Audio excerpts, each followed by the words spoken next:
Antes da gente começar a falar dessas modalidades, vamos dar uma olhada aqui que o pessoal escreveu pra gente. Vamos, A gente falou das coberturas. Até porque as modalidades é um pouco do que a gente falava também até Perfeito. agora.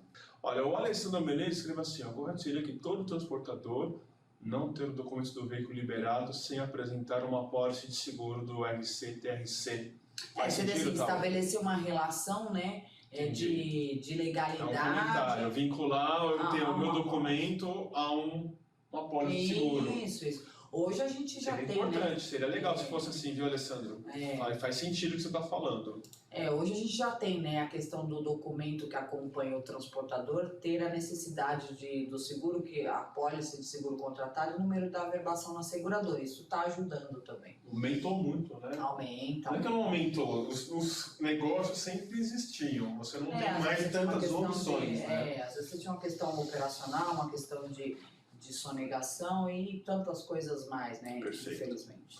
Quando o comprador vai retirar a mercadoria no armazém do vendedor, a responsabilidade do seguro é de quem? É do comprador? Olha, tudo depende como é combinado. A lógica diz que quando eu vou lá retirar essa mercadoria, passa a ser minha responsabilidade.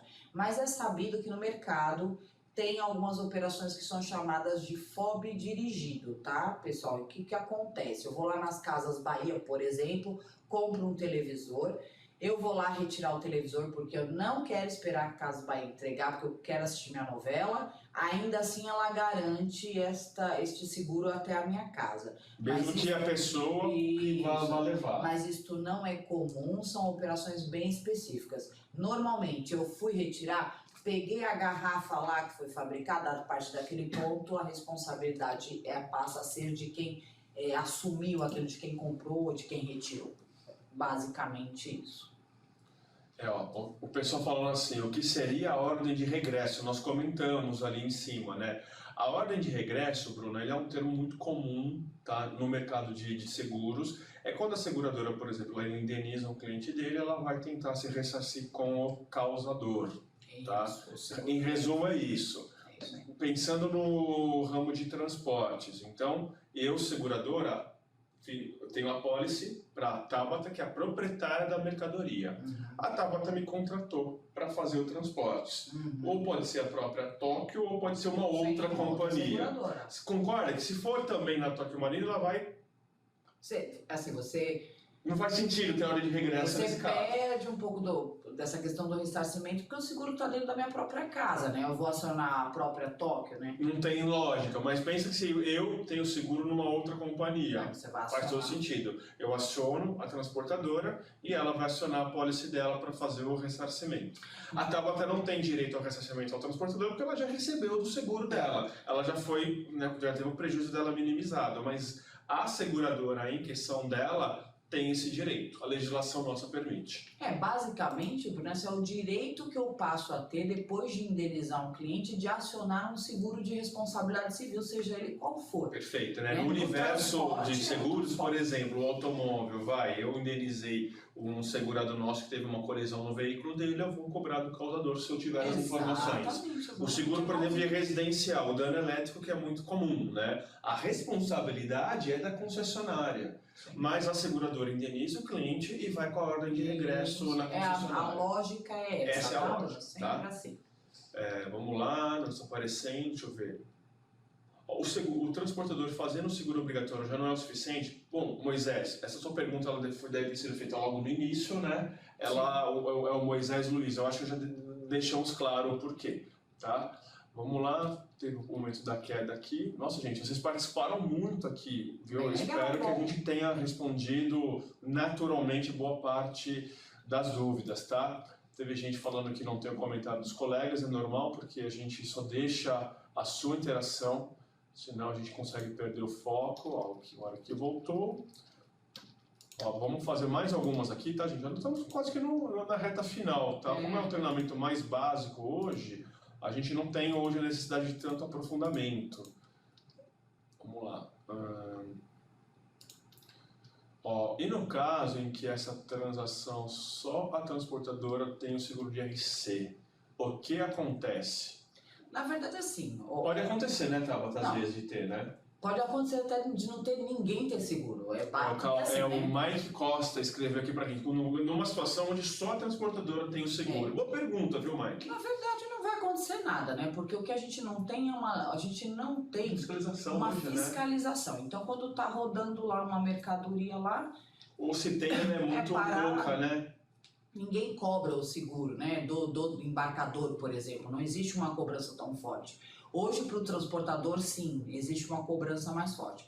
Mas, basicamente, não aconteceria nada no primeiro momento. O que aconteceria é assim, o embarcador, ele dependeria exclusivamente do seguro do transportador e que ele fizesse toda a lição de casa. Hipoteticamente, vamos pensar assim, um transportador que pegou a sua mercadoria, a sua mudança, você está mudando de casa, você entrega as suas coisas. Pode fazer o seguro disso, inclusive, né? E aí o transportador te cobra, né, além do frete, um seguro, você acha que está tudo bem, porque não é você que está contratando o seguro, você não sabe, mas ele diz que contratou e de repente ele não pagou a fatura do mês. Ele pode ter feito tudo certo, mas a inadimplência dele vai implicar em, de repente, uma negativa de sinistros. Ou pode ser assim, tava para dar uma esclarecida, mas total sentido isso que você falou. Mas, sim. Mike, mas pensa assim, só o transportador tem o seguro. Qual que é a diferença? Ele tem que indenizar. Não, ele vai indenizar o proprietário. Vai. A diferença é que o proprietário pode tentar de forma amigável que ele acione o seguro, se de repente acontecer como você falou. Ele não averbou, nós vamos falar já disso, ele não fez, né, a fatura, a movimentação do mês, ao invés de ele ter a seguradora, ele vai ter que pagar do bolso. Exatamente. Porque cabe uma ação judicial neste caso. E aí a pergunta é, você entregou lá a sua mercadoria para Graneiro, por exemplo. Sim. A Graneiro perde uma cobertura. Eu acredito que a empresa Graneiro, ela tenha dinheiro para te ressarcir isso do bolso dela, né? Já que a minha seguradora não vai me pagar, eu pego aqui do meu bolso e pago a mudança do Mike. Agora, digamos que fosse uma transportadora bem mais simples de mudança, sei lá, Tabata Mudanças de Imóveis. Aí ela perde uma indenização. A pergunta é, a Tabata tem dinheiro em caixa para indenizar o Mike? Sim.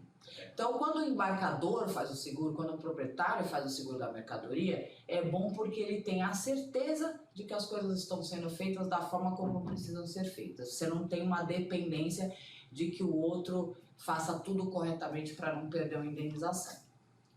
Não sei, espero que eu tenha conseguido explicar.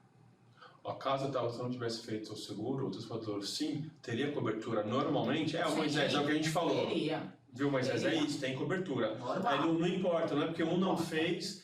O que tem que estar claro, gente, eu vejo que assim, a gente nunca sabe o que está acontecendo aí no seu escritório, né? Às vezes, em algum momento, você saiu, atendeu a ligação, o transportador, ele está fazendo um seguro para ele se proteger da responsabilidade, do dano que ele causa a alguém. Quem é esse alguém? Ou o dono da mercadoria, ou até a própria seguradora. O que ele... Entendeu? Desse embarcador. É isso? Seria isso, Tabata? Desculpa, me repete a pergunta, para eu não entendi. Para ficar claro, por que às vezes tem que ter ambos fazerem o seu seguro? No caso do transportador, sim, ele tem que indenizar ou o dono da mercadoria, ou se o dono da mercadoria também já tiver seguro, é a seguradora dele que vai cobrá-lo. Entende? É uma proteção para a atividade dele. Numa dinâmica de reclamação de sinistros, né? Digamos que o Eduardo é o transportador, eu sou a dona da garrafa, voltando naquele exemplo meu. Ele contratou o seguro, eu contratei o seguro. Como que seria o mundo perfeito, vamos dizer assim? Deu um sinistro, eu reclamo, dona da garrafa, minha indenização, recebo da minha seguradora e aciono o seguro de responsabilidade civil. A minha seguradora vai numa ação de ressarcimento contra o Eduardo. Mas isso depende também, gente. Há casos em que eu e Eduardo combinamos. Se tiver um sinistro, você reclama na sua apólice. Isso é comum, Pode tá? ser. E aí o transportador, o que ele faz? Ele reclama lá na apólice dele, eu não aciono o meu seguro, ele fica quietinho aqui, bonitinho. O Eduardo aciona lá, ele recebe uma indenização e essa indenização é paga para mim, que sou o proprietário. Exatamente. Resolvida a ação. Exatamente. E aí você corta um caminho, vamos dizer assim, né? Você não precisa acionar a transportadora, a própria transportadora já faz o pagamento para mim e fica tudo certo. Normalmente esse é o caminho mais utilizado. Carga viva tem aceitação? A gente trabalha? Tem, a gente avalia caso a caso. Alex Gaspar. É um pouco mais delicado, tá, Alex? Todo risco a gente tem que avaliar com bastante cuidado. Mas a gente avalia sim. A gente tem alguns seguros aqui, não são grandes clientes com limite muito alto, mas um ou outro segurinho por acomodação, a gente avalia direitinho, dá para fazer. Dá para estudar sim. Aí estando tudo ok, a gente viabiliza. É que às vezes o conjunto de informações é que não nos permite apresentar uma cotação. Não é só o fato de ser animal vivo. É animal vivo e aí tem intestino, isso, né? aí você tem que olhar Algumas variáveis, né? isso, aí todas as variáveis que são levadas em consideração.